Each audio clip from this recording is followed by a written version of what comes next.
வணக்கம் and welcome to கொஞ்சம் படிக்கலாமா. உங்ககிட்ட பேசிகிட்டு இருக்கிறது மலர்விழி. இன்றைக்கி வீடியோவில் ஆரியன்ஸ் ஏழிக் வேதிக் ஏஜ் அதை தான் பார்க்க போகிறோம்.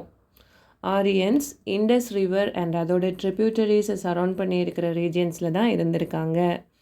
அதை லேண்ட் ஆஃப் 7 இயர்ஸ் சப்த சிந்துவான்னு சொல்கிறாங்க. எல்லாருக்குமே தெரிஞ்சிருக்கும் இண்டஸ் ரிவர்ஸும் அதோட ட்ரிபியூட்டரிஸும்.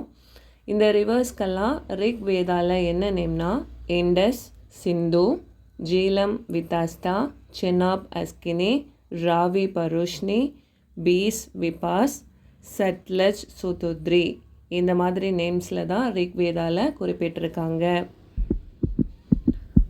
ரிக் வேதத்தில் வார் ஆஃப் கவ் அதாவது சர்ச் ஆஃப் கவுக்கு கவிஸ்தின்னு பேர். அந்த டைமில் ஸ்டாண்டர்ட் யூனிட் ஆஃப் எக்ஸ்சேஞ்சாக கவ் தான் இருந்திருக்கு. நிஷ்கா, சத்மனா ரெண்டுமே கோல்டு காயின்ஸாக இருந்திருக்கு. கிருஷ்ணா சில்வர் காயினாக இருந்திருக்கு. ரிக் வேதத்தில் டைமை மெஷர் பண்ணுறதுக்கு கோதுலின்னு ஒரு டேமை யூஸ் பண்ணியிருக்காங்க. டிஸ்டன்ஸை மெஷர் பண்ணுறதுக்கு கவ்யூத்தின்னு ஒரு டேமை யூஸ் பண்ணியிருக்காங்க. பீப்புளோட நேஷ்னல் அசம்பிளியை சமித்தேனும் கவுன்சில் ஆஃப் எல்டர்ஸை சபானும் சொல்கிறாங்க. கிங்கோட ரிலீஜியஸ் அட்வைசரை புரோஹிதான்னு சொல்கிறாங்க. பிரஜைகள் அரசனுக்கு வாலண்டியராக கொடுக்குற வரி பாலி. அந்த டைமில் பிரஜைகளை பிரித்த பிரிவுகள் 4 வர்ணாஸ் இருந்திருக்கு.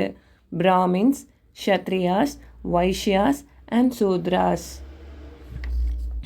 டீச்சர்ஸும் ப்ரீஸ்ட்டும் பிராமின்ஸ்னும், ரூலர்ஸும் அட்மினிஸ்ட்ரேட்டர்ஸும் க்ஷத்ரியாஸ்னும், மெர்ச்சன்ட்ஸ் அண்ட் பேங்கர்ஸை வைஷ்யாஸ்னும், ஆர்டிசன்ஸ் அண்ட் லேபர்ஸை சூத்ராஸ்னு சொல்லியிருக்காங்க. ரிக்வேதாவில் இயற்கையை தான் கடவுளாக கும்பிட்டுருக்காங்க.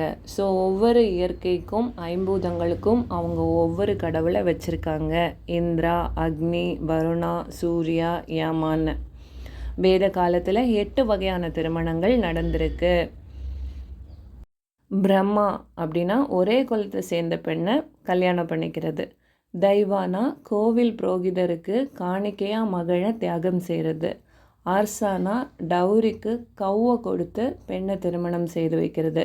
பிரஜாபத்தியானா டவுரி எதுவும் கொடுக்காம தந்தை மகளை திருமணம் செய்து கொடுப்பது. கந்தார்வானா காதல் திருமணம். அசுரானா தந்தையிடமிருந்து பெண்ணை கூட்டி செல்வது. ராக்ஷசானா சிறைப்பிடித்து திருமணம் செய்வது. பிசாச்சானா ஒரு அட்ராக்ஷனில் கல்யாணம் பண்ணிக்கிறது. ராஜசூயான்னு ஒரு யாகம் இருந்திருக்கு. இந்த யாகம் ஒரு மன்னன் சக்கரவர்த்தி ஆகிறதுக்காக பண்ணுறது. அஸ்வமேத யாகம் ஒரு குதிரையை வச்சு ஆட்சியை பிடிச்சி அதுக்கப்புறம் அதை கொன்று விருந்து வைப்பாங்களாமா. வாஜ்பேயாங்கிற யாகத்தில் சேரியாட் ரேஸ் அதாவது தேர் போட்டி வச்சு யார் வின் பண்ணுறாங்கன்னு பார்த்து அவங்களுக்கு ஆட்சியை கொடுக்கறது. வீடியோ பிடிச்சிருந்தா லைக் பண்ணுங்கள், சப்ஸ்கிரைப் பண்ணுங்கள், நிறைய குறைகளை கமெண்ட்ஸில் சொல்லுங்கள். தேங்க்யூ. அன்புடன் மலர்விழி.